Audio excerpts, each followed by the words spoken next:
국가 권력을 감시하기 위해서 이렇게 생겼다. 5번 보조금 타먹으려고 생겼다. 보조금 주니까 그 보조금 때문에 생겼다. 여러 가지 설이 있는데 그렇게 중요한 건 아닌데 3번은 영리기업에 대한 불신이 이제 이유로 보는 것이고 4번은 소비자인 국민이 국가 권력을 감시하기 위해서 생겼다. 5번은 보조금 타먹으려고 생겼다. 자, 다음 쪽으로 갈게요. 그래서 이 중에 이제 요거 있습니다. 요거 준정부 조직. 자, 요거는 이거는 성격이잖아. 이거는 민간이 자발적으로 설립한 거예요. 이거는 정부가 설립한 거예요. 요건 요 영역과 요 영역은 성격이 판이하게 다르고 이건 정부가 설립한 거예요. 이건 민간. 감시도 정부가 해야 되고. 그래서 왼쪽에 이 준정부 조직은 정부가 해야 될 걸 대신 위탁받아서 하기 때문에 대리정부 성격이 강해요. 정부의 대리인이에요, 대리인. 근데 신부는 공무원이 아니에요.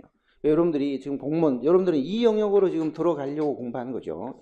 요 영역으로 지금 시민단체에 뭐 활동하려고 하는 거 아니잖아요. 그래서 공사공단 시험 준비하는 거 아니잖아요. 여기. 그래서 여기는 일단 신분이 공무원이 아니에요. 그다음에 기관의 성격도 정부 조직이 아니에요. 그리고 상대적으로 영리보 돈벌이보다는 공익 쪽을 더 많이 추구합니다. 왜냐하면 왼쪽으로 갈수록 더 공적이니까, 이쪽으로 갈수록 사적이고, 이쪽으로 갈수록 공적이니까 이런 조직들에 비하면 돈벌이를 주로 목적으로 하는 건 아니에요. 약간은 하지만 그래서 상대적으로 영리보다는 공익 쪽을 더 중시한다. 그리고 권력은 정부로부터 비롯된 이 말은 정부가 설립을 하고 정부가 감시 주체가 된다는 뜻이에요. 민간으로부터 나온다면 틀리는 거죠. 자, 내가 어떻게 하면 틀립니다 라는 얘기 하잖아요. 자주 꼭 써놓으셔야 돼요. 어떻게 하면 틀립니다. 이렇게 하면 무조건 맞습니다. 이런 얘기를 잘 좀 적어 놓으셔야 돼요. 민간으로부터 나온다면 틀려요. 정부가 설립 감독 주체예요. 그래서 정부의 대리인 자격으로서 공적 기능을 위탁받아서 하는 거예요. 그러니까 사실은 공적인 역할을 많이 하는데도 순수 정부 자체는 아니기 때문에 잘못되면 누가 책임을 질 거냐, 정부가 어디까지 책임을 질 거냐, 이게 이제 늘 문제가 되는 거예요. 책임 회피 수단, 정부 팽창의 은폐 수단, 뭐 이런 수단으로 많이 악용이 된다는 거예요. 이런 이유로 이런 책임을 떠넘기고 은폐시키려고 이런 조직을 자꾸 만들어낸다. 후진국들은 만들어낸다. 우리도 그런 나라 중에 하나인데요. 그걸 선진국 학자가 비판한 이론이 있어요. 날개 2번 관청 형성론이에요. 패틱 던리비의 영국 학자인데요.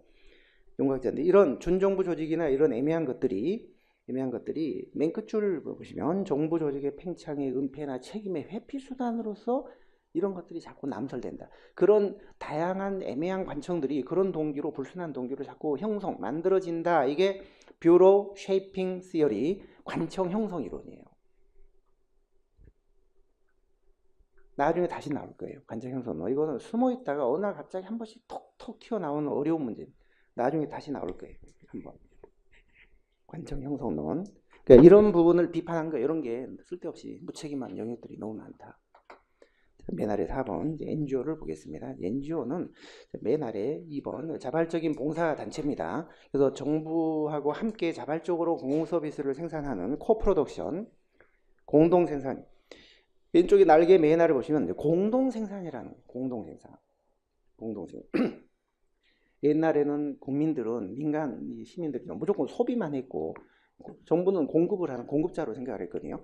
특히 행정국가 때는 정부가 독점적으로 모든 걸 통치했기 때문에 독점적인 생산자였어요. 정규 생산자라고 했죠. 정규 생산자, 단독 생산자. 근데 요즘은 정부만이 공급하는 게 아니에요. 특히 거버넌스 같은 경우는 협치하죠. 협치. 시민과 함께 뭐 눈이 오면 꼭 정부가 쓸어주는 게 아니라 자기 집 앞 눈은 자기가 쓸도록 조례로 좀 돼 있잖아요. 협치.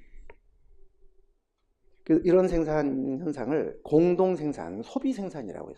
소비자도 이제는 생산 역할을 한다는 거예요. 프로슈밍 이런 현상을 프로슈밍이라고 돼요. 공급도 하면서 생산도 하는, 소비도 하는 프로슈머. 그게 협치입니다. 일종의 협치. 그러니까 국민들이 서비스를 받아만 먹는 게 아니라 함께 나서서 공급하기도 한다는 거죠. 그래서 요즘에 우리 시민들은요, 단순한 소비자가 아니라 생산 소비자, 공동 생산자 역할을 해요. 프로슈밍. 이런 현상을 협치, 프로슈밍이라고 돼요. 프로슈밍. 자, 오른쪽으로 가서요. 그러면 3번에 현대 시민사회에서 이제 NGO가 많이 이제 부상이 돼서 주역으로서 역할을 하는데, NGO는 세 번째 줄 파란색 보시면 사적인 영역에서 공익 활동을 하는 사적인 단체들이에요. 사적인 영역에서 공익활동을 하는 사적인, 그러면서도 공식적인 단체들이 공식 단체입니다. 비공식 조직이 아니에요. 그저 친목이나 도모하고 정부 조직이 아니니까 비공식 기관이 아니냐라고 생각하시겠지만 아니에요. 지속적인 활동을 보장받으면서 괄호 2번 지속적인 활동을 보장받으면서 유엔이나 정부로부터 공식 파트너로 다 인정을 하는 그런 단체들이에요. 그래서 공식적이고 지속적이에요. 유엔 헌장에서 이걸 인정을 하고 있어요. 각 나라도 다 인정을 해야 돼요. 그래서 시민단체는 인조는요, 사적인 영역에서 공익활동을 하는 사적이면서도 공식 조직이에요. 사적이니까 이걸 비공식이라고 생각하시면 안 돼요. 사공이에요. 사공이 둘이에요. 사공이 둘이면 배가 산으로 가요. 저희 4차원 막내딸이 지금은 이제 많이 컸는데요. 초등학교 1학년 때 되게 그 공부를 잘 못했어요. 특히 어휘 이런 거에 되게 좀 어두웠어요. 그래서 언젠가 국어 시험지를 갖고 왔는데 점수가 40점이더라고요. 어떤 문제가 나오길래 도대체 이게 40점이냐 한번 보자 봤더니 이런 문제가 있더라고요. 사공이 많으면 배가 산으로 간다는 속담이 있다. 다음 중 이 속담과 가장 어울리는 지문은 1. 서로가 각자의 주장만 하면 배가 바다로 못 가고 엉뚱한 데로 간다는 뜻이다. 그게 맞잖아요. 근데 2번 지문. 여럿이서 힘을 합치면 배가 산으로도 갈 수 있다는 뜻이다. 답을 2번으로 딱 했더라고요. 2번. 완전히 4차원 막내딸. 근데 저 초등학교 1학년 때 큰 딸이 언니가 미국에 있었거든요. 근데 그때 제가 저녁에 지금처럼 영강 때문에 수업이 너무 많았어요. 그래서 한 번은 이제 보고 싶은 영화가 있었는데 수업 때문에 낮에는 못 보고 저녁에 심야 마지막 11시 반에 하는 걸 그걸 보려고 제 아내를 이제 전화로 가다가 불러서 영화를 봤거든요. 제 막내딸 몰래. 그랬더니 아침에 딱 밥을 먹는데 딱 하는 거예요. 엄마 아빠 어젯밤에 나 몰래 심야 영화 봤지? 네가 어떻게 알았어? 언니한테 들었대요. 아니 언니는 미국에 있는데 그러니까 새벽에 이메일이 왔대요. 그럼 언니는 그걸 어떻게 알았는데 했더니 한국에서 극장에서 알바하는 친구한테 들었대요. 그 알바한 학생은 또 나를 어떻게 우리를 아는데 그랬더니 아빠 강의 들었대요. 야, 제가 그 얘기를 듣고 단 6시간 만에 지구 반바퀴를 돌아가지고 제가 어젯밤에 뭐 한 게 그냥 알려지는 거예요. 야, 근데 세상이 정말 좁고 빠르더라. 그래서 제가 순간 속으로 야, 제 아내랑 같기 망정이지. 큰일 날 뻔했다는 생각이 순간적으로 들었어요. 사공입니다. 사공. 자, 그래서 그 밑에 보시면 사적인 영역에서 공적인 활동을 하는 사적이면서도 공식 조직이에요. 그러나 2번, 3번 비영리 조직입니다. 그러니까 돈이 만약에 이익이 벌릴 수도 있어요. 하다 보면. 근데 그 이익을 구성원들한테 봉급으로 나눠주고 뭐 이렇게 하지는 않습니다. 이거를 편익의 비배분성, 무보수, 편익의 비배분성. 자, 다음 쪽을 볼게요. 4번. 자, 그런데 이제 NGO가 90년대 거버넌스와 함께 엄청 우후죽순식으로 늘었거든요. 그런데 이제 정부하고 NGO의 관계를 어떻게 봐야 될 거냐 할 때, 그 1번에 몇 가지 그 분류가 있어요. 자, 대체적 관계라는 거는 정부가 못하는 거를 시민단체가 대신 해주는 관계다. 대신의 동그란.